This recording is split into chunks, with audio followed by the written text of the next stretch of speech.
работает нормально. В Узбекистане вроде у них по доллару отправляет, а у нас же можно по российским рублям отправить, а там доллар.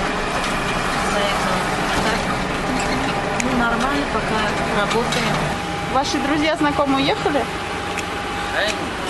Нет, не уехали. Работают все. Интеграция очень тяжело. И немножко, когда мы приехали, хорошо было все. Можно побыстрее, можно. А сейчас очень тяжело. Здесь лучше считаются, да? Поработать, чтобы? Да, поработать лучше здесь. Немножко заработать можно. Немножко заработать можно. У вас нельзя заработать? У нас государственные организации нет, все Ну, все равно. Ну, там в частных же тоже надо работать кому-то. Работать, но свои берут.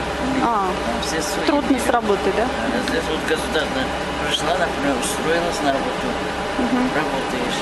Уже каждый месяц получку получаешь. Знаешь, что такое делать. Это стабильно, да? Да. Все-таки стабильно. Да.